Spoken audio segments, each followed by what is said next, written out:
నమస్కారం SHC news కి స్వాగతం. హెడ్లైన్ చూద్దాం.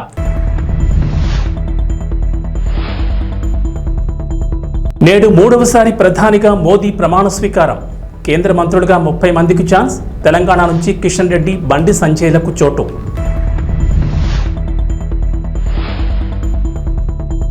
కేంద్ర కేబినెట్లో ఏపీ నుంచి రామ్మోహన్ నాయుడు, పెమ్మసాని ధృవీకరించిన టీడీపీ మాజీ ఎంపీ.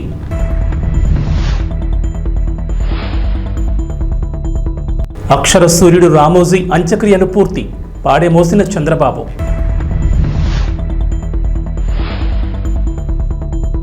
జోరుగా నైరుతి రుతుపవనాలు. తెలంగాణలో 5 రోజుల పాటు వర్షాలు. మోదీ 3.0 ప్రభుత్వం నేడు కొలువు తీరనుంది. ఇవాళ రాత్రి 7 గంటల 15 నిమిషాలకు దేశ ప్రధానిగా మూడోసారి నరేంద్ర మోడీ అనంతరం పలువురు కేంద్ర మంత్రులుగా ప్రమాణ స్వీకారం చేయనున్నారు. అయితే మంత్రులుగా ఎవరెవరు నేడు ప్రమాణం చేయనున్నారనేది ఆసక్తికరంగా మారింది. బీజేపీ వర్గాల సమాచారం మేరకు ఈరోజు 30 మంది నేతలు కేంద్ర మంత్రులుగా ప్రమాణ స్వీకారం చేస్తారు.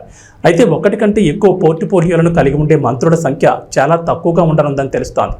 పూర్తిస్థాయి మంత్రి మండలిలో 78 నుంచి 81 మంది మంత్రులు ఉండే అవకాశం ఉందని ఎన్డీటీవీ కథనం పేర్కొంది. నరేంద్ర మోడీ కేబినెట్లో పలువురు మాజీ ముఖ్యమంత్రులు కూడా చేరే అవకాశం ఉందని ఎన్డీటీవీ కథనం పేర్కొంది. ఇక కీలకమైన హోంశాఖ, రక్షణ, ఆర్థిక, విదేశీ వ్యవహారాల శాఖలు బీజేపీ వద్దనే ఉండనున్నాయని విశ్లేషించింది. మౌలిక సదుపాయాలకు సంబంధించి కీలకమైన శాఖలైన ఉక్కు, పౌర విమానయాన, బొగ్గు మంత్రిత్వ శాఖలను కూడా బీజేపీ అట్టిపెట్టుకునే అవకాశాలున్నాయని పేర్కొంది. ప్రధానిగా నేడు ప్రమాణ స్వీకారం చేయనున్న నరేంద్ర మోడీ వరుసగా మూడోసారి ప్రధానిగా బాధ్యతలు చేపట్టిన రెండో వ్యక్తిగా నిలవనున్నారు. మోదీ కంటే ముందు జవహర్లాల్ నెహ్రూ 1952, 1957, 1962లో వరుసగా 3 సార్లు దేశ ప్రధానిగా బాధ్యతలు చేపట్టారు.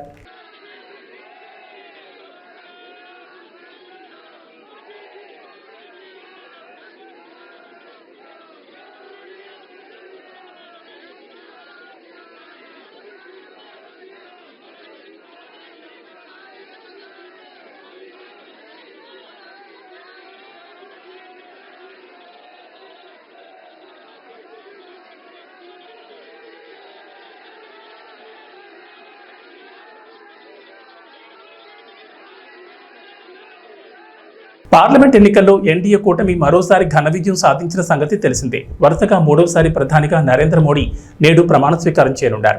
రాష్ట్రపతి భవన్లో ఈ రోజు రాత్రి 7-8 గంటల మధ్య ప్రమాణ స్వీకారం ఉండనుంది. ఈ కార్యక్రమంలో పాల్గొనేందుకు వివిధ దేశాధినేతలు ఇప్పటికే దేశ రాజధాని ఢిల్లీకి చేరుకున్నారు. ఇక మోడీతో పాటు దాదాపు 30 మంది కేంద్ర మంత్రులుగా ప్రమాణ స్వీకారం చేయనున్నట్లు సమాచారం. తెలుగు రాష్ట్రాల నుంచి 5గురికి మోదీ కేబినెట్లో బెర్తులు ఖరారయ్యాయి. తెలంగాణ నుంచి మాజీ మంత్రి కిషన్ రెడ్డికి మరోసారి అవకాశం కల్పించారు. ఇక బండి సంజయ్ కూడా జాక్పాట్ కొట్టారు. మోదీ మంత్రివర్గంలో సంజయ్కు చోటు దక్కింది. సాయంత్రం మంత్రులుగా ప్రమాణ స్వీకారం చేయాలంటూ ఇద్దరు నేతలకు ఉదయం పీఎంఓ నుంచి ఫోన్ కాల్ వచ్చింది. దీంతో కాసేపటి క్రితం ఢిల్లీలోని కిషన్ రెడ్డి నివాసం నుంచి బండి సంజయ్ ఇద్దరు ఒకే కారులో ప్రధాని నివాసానికి బయలుదేరారు. ముందుగా అక్కడ జరిగే తేనేటి విందుకు కిషన్ రెడ్డి, బండి సంజయ్ హాజరై ప్రమాణ స్వీకార కార్యక్రమానికి వెళ్లనున్నారు. అక్షర సూర్యుడు, మీడియా ముఖల్, రామోజీ గ్రూప్ సంస్థల చైర్మన్ రామోజీరావు అంత్యక్రియలు పూర్తయ్యాయి. రామోజీ ఫిల్మ్ సిటీ ఆవరణలోని స్మృతి వనంలో దహన సంస్కారాలు నిర్వహించారు. రామోజీరావు కుమారుడు, ఈనాడు ఎండీ సిహెచ్ కిరణ్ తండ్రి చితికి నిప్పంటించారు. అంతకుముందు ఫిల్మ్ సిటీలోని నివాసం నుంచి ప్రారంభమైన అంతిమయాత్ర రామోజీ గ్రూప్ సంస్థల కార్యాలయాల మీదుగా స్మారక కట్టడానికి చేరుకుంది. అంత్యక్రియలకు టీడీపీ అధినేత చంద్రబాబు హాజరయ్యారు. స్మృతి వనం వద్ద నివాళులర్పించిన అనంతరం రామోజీరావు పాడెమోశారు. రామోజీరావు అంత్యక్రియలను తెలంగాణ ప్రభుత్వం అధికారిక లాంఛనాలతో నిర్వహించింది. గాల్లోకి కాల్పులు జరిపిన పోలీసులు ఆయనకు గౌరవ వందనం సమర్పించారు. రామోజీరావు స్మృతి వనం వద్ద ఆయనకు కడసారి వీడ్కోలు పలికేందుకు సినీ, రాజకీయ ప్రముఖులతో పాటు ఆయన అభిమానులు, ఉద్యోగులు పెద్ద ఎత్తున హాజరయ్యారు. అంత్యక్రియల్లో తెలంగాణ మంత్రులు తుమ్మల నాగేశ్వరరావు, సీతక్క, జూపల్లి కృష్ణారావు, మాజీ మంత్రులు ఎర్రబెల్లి దయాకర్రావు, పోచారం శ్రీనివాసరెడ్డి, మాజీ ఎంపీ నామా నాగేశ్వరరావు, వి హనుమంతరావు, వద్దిరాజు రవిచంద్ర, ఏపీ నుంచి నారా లోకేష్, సుజనా చౌదరి, కాల్వ శ్రీనివాసులు తదితరులు పాల్గొన్నారు.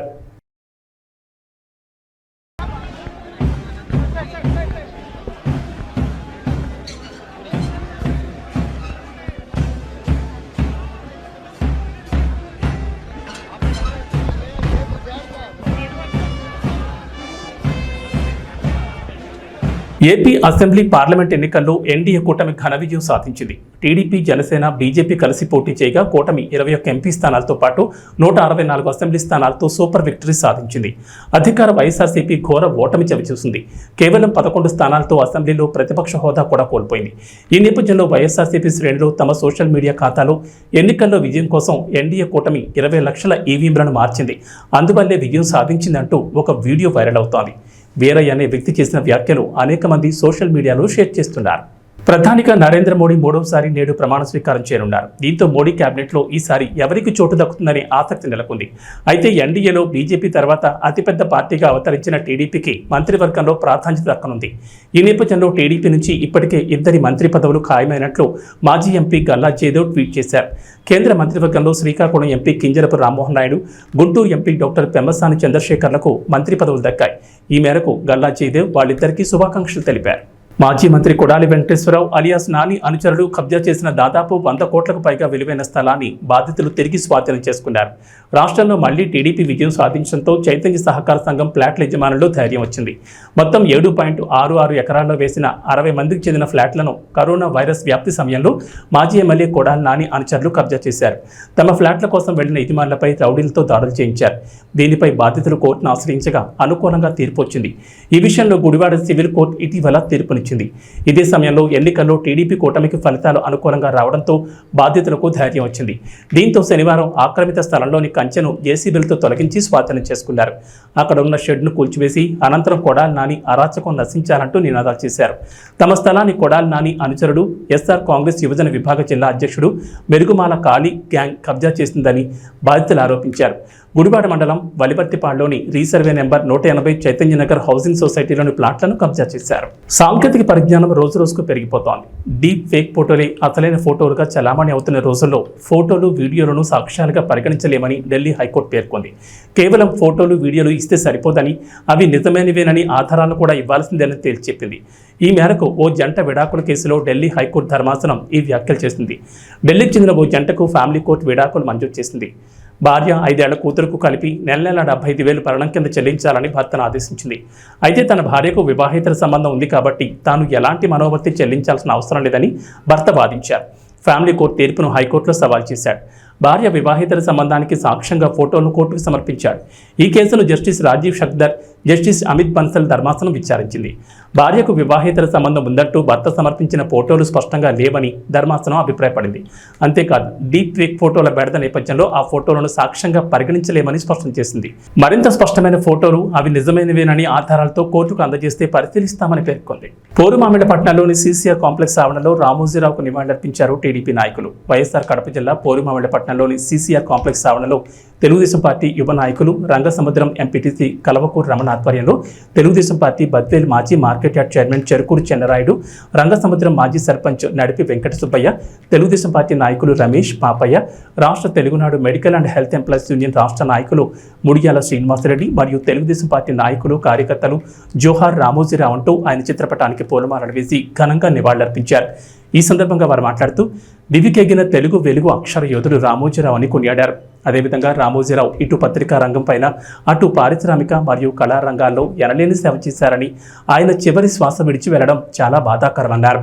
30 జన్మించి ఇప్పుడు 2024లో ఈరోజు ఆయన నిన్న చనిపోవడం జరిగింది. ఆయన అక్కడ ఆయన దగ్గర దరిదాపులో ఎంతమంది ఉన్నా కానీ ఆయన కొంతమందికి, చాలా మందికి ఆయన సహాయ సహకారం అందించిండు. ఆయనను సినీ పరిశ్రమలో కానీ, రాజకీయ నాయకులుగా కానీ ఆయనను ఇవాళ కొంతమంది, చాలామంది ఆయన అభిమానులు దేశంలో అందరిలో కలగొట్టి ఆయన్ను చాలా హృదయాలు పెట్టుకున్నారు.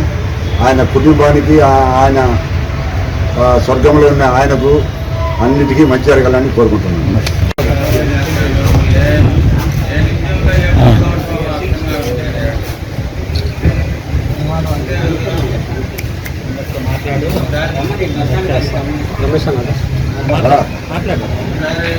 ఈరోజు నిజంగా మనం ఒక దురదృష్ట దినంగా భావించాలి మన తెలుగు వారందరం కూడా. ఈరోజు తెలుగు భాష మూగపోయిందని చెప్పి ఒక మాటలో చెప్పాలి. అదేవిధంగా ఒక సినిమా ఇండస్ట్రీని చెన్నై నుంచి అదేవిధంగా మన రాష్ట్రానికి తీసుకొచ్చినటువంటి ఏకైక దిగ్గజం మన రామోజీరావు గారిని చెప్పుకోవచ్చు.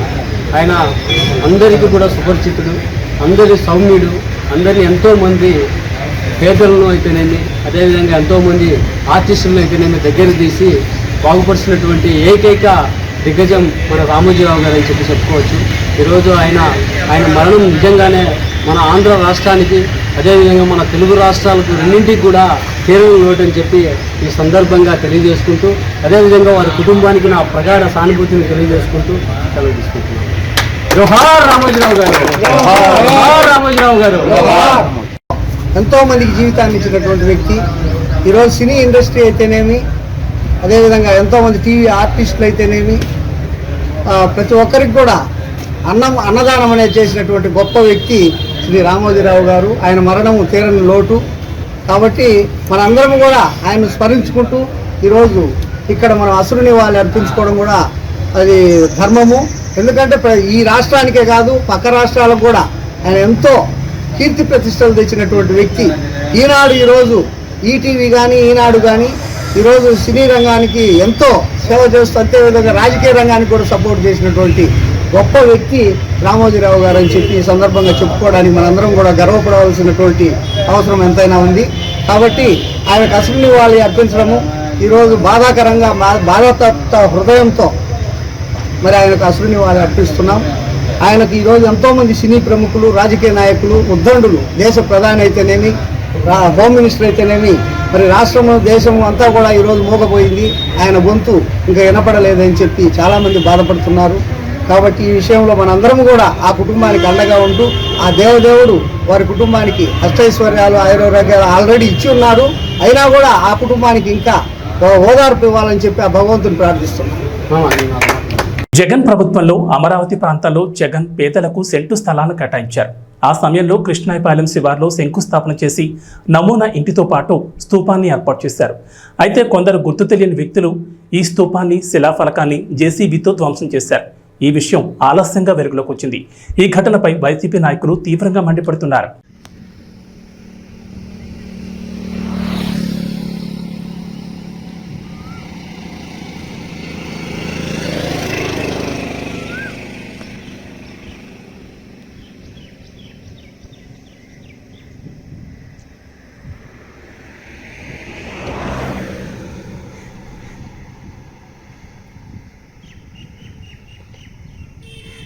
గ్రూప్ 1 ప్రిలిమినరీ పరీక్ష అభ్యర్థులు ఆదిలాబాద్ జిల్లా కేంద్రంలోని పరీక్షా కేంద్రాలకు చేరుకున్నారు. నిమిషం నిబంధన అమలుతో పాటు వర్ష సూచన నేపథ్యంలో గంట ముందుగానే అభ్యర్థులు పరీక్షా కేంద్రానికి చేరుకున్నారు. ఈ మేరకు పోలీస్ సిబ్బంది అభ్యర్థులను క్షుణ్ణంగా పరిశీలించి పరీక్షా కేంద్రాలకు అనుమతించారు. కేంద్రాల వద్ద అభ్యర్థుల కోసం మనీ ఏర్పాటు చేశారు. మరోవైపు పరీక్షా కేంద్రాల వద్ద 144 సెక్షన్ అమల్లో ఉంది.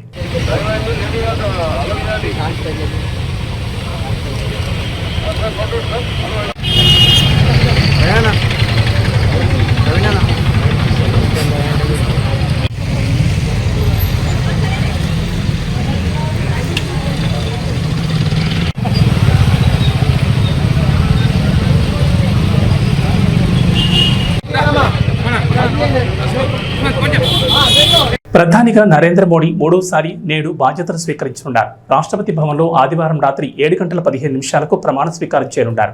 ఈ నేపథ్యంలో ఢిల్లీలోని రాజ్ఘాట్లో జాతిపిత మహాత్మా గాంధీకి నివాళులర్పించారు. అంతకుముందు వార్ మెమోరియల్ వద్ద అమరులకు మాజీ ప్రధాని అటల్ బిహారీ వాజ్పేయికి పుష్పాంజలి ఘటించారు. ఆయన వెంట బీజేపీ సీనియర్ నేత, మాజీ రక్షణ శాఖ మంత్రి Rajnath Singh, CDS general Anil Chauhan, army chief Manoj Pandey, navy chief admiral Dinesh Tripathi ఉన్నారు. ప్రధాని ప్రమాణ స్వీకారానికి రాష్ట్రపతి భవన్లో ఇప్పటికే ఏర్పాట్లు పూర్తయ్యాయి. ఢిల్లీలో భద్రతను కట్టుదిట్టం చేశారు. 8,000 మంది అతిథులు మోదీ ప్రమాణాన్ని తిలకించనున్నారు. బంగ్లాదేశ్, శ్రీలంక, భూటాన్, నేపాల్, మారిషస్, సెషల్స్తో పాటు మాల్దీవ్స్ దేశాధినేతలు ముఖ్య అతిథులుగా పాల్గొనున్నారు. మోడీ కేబినెట్లో 27 నుంచి 30 మంది ఉండే అవకాశం ఉంది.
ఏపీలో వైఎస్ఆర్సీపీ ప్రభుత్వం ఓటమి తర్వాత కూటమి కార్యకర్తలు వైసీపీ కార్యకర్తలపై దాడులు చేస్తున్నారని కొడాలి నాని, పేర్ని నాని విమర్శించారు.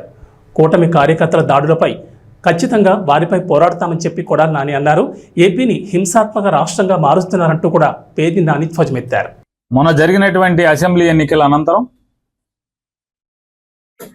లెక్కింపు రోజు నుంచి మొదలుపెట్టి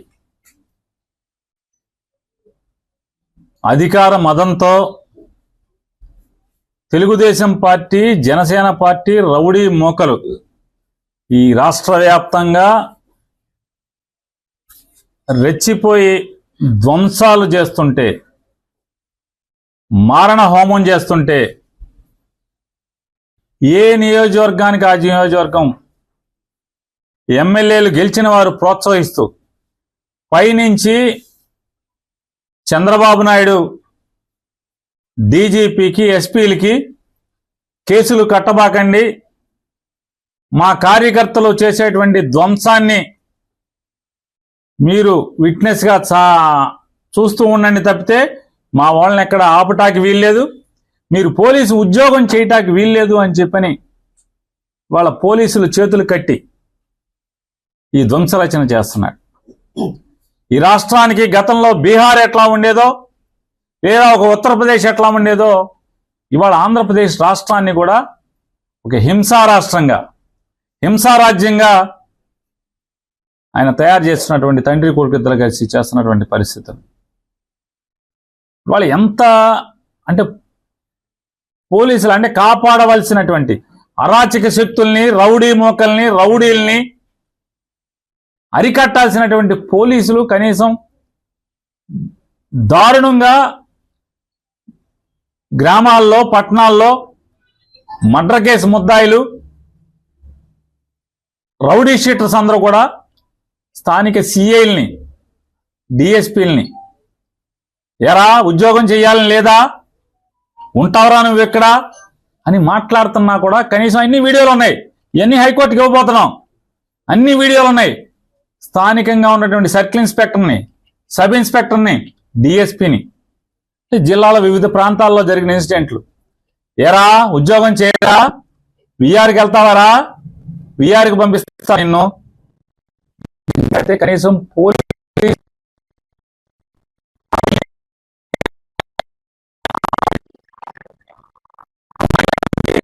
అంటే ఒక ఉదాహరణకి బార్లో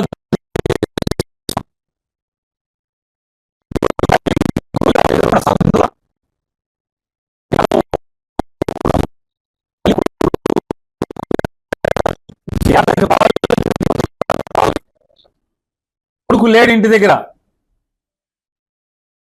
ఇంకా కౌంటింగ్ పూర్తవలా, గూండాలు ఆ ఇంటి మీద పడి కనీసం ముసలావిడని కూడా, 65 ఏళ్ల పెద్దావిడని కూడా చూడకుండా ఆవిడ్ని కొట్టి ఇల్లంతా ధ్వంసం చేస్తే, ఇంట్లో టీవీలు, సామాన్లు మొత్తం, మంచము, టేబుల్స్, ఫ్రిడ్జ్ అన్ని బద్దలు కొడితే పోలీస్ కేసు లేదు. కేసు ఇస్తే కేసు రిజిస్టర్ చేయరు. కాగితం ఇచ్చినా కూడా పోలీస్ స్టేషన్లో గిరాటు కొట్టే పరిస్థితి. ఎనగుదురు పోలీస్ స్టేషన్ ఇంతవరకు కేసు కట్టలేదు. కంప్లైంట్ ఇచ్చినా కూడా ముద్దాయిలు డైరెక్ట్గా వైఎస్ఆర్ కాంగ్రెస్ పార్టీ వాళ్ళు పలకరిస్తాకెళ్ళి ఆ ఇంట్లో పగిలిపోయిన సామానికి కొనుక్కోమని డబ్బులు ఇస్తే, మేము వచ్చేసిన తర్వాత వెళ్ళి నువ్వు ఎన్ని సామాన్లు వాళ్ళు కొనిచ్చినా సరే అన్ని బద్దలు కొడతామని చెప్పినా, పోలీస్ కంప్లైంట్ చేసినా, పోలీసులకు చెప్పినా నో పోలీస్, నో కేస్. చూడండి ఎంత బరి తెగించారో, పోలీసు ఎంత పతనావస్థలోకి తీసుకొచ్చాడో Chandrababu Naidu. T20 world cup 2024లో భాగంగా భారత్, పాకిస్తాన్ జట్ల మధ్య నేడు హై వోల్టేజ్ క్రికెట్ సమరం జరిగింది. రాత్రి 8 గంటలకు న్యూయార్క్లోని Nassau county international cricket stadium వేదికగా ఈ మ్యాచ్ ఆరంభం కానుంది. సంచలన రీతిలో అమెరికా చేతిలో ఓడిపోయిన పాకిస్తాన్కు ఈ మ్యాచ్ చాలా కీలకమైంది. ఈ మ్యాచ్లో సత్తా చాటి సూపర్ 8 రేస్లో ఉండాలని బాబర్ ఆజం సేన పట్టుదలతో ఉంది. అయితే ఈ మ్యాచ్లో భారత్ చేతిలో పాకిస్తాన్ ఓడిపోతే ఆ జట్టు సూపర్ 8 అవకాశాలు అత్యంత సంక్లిష్టంగా మారతాయి.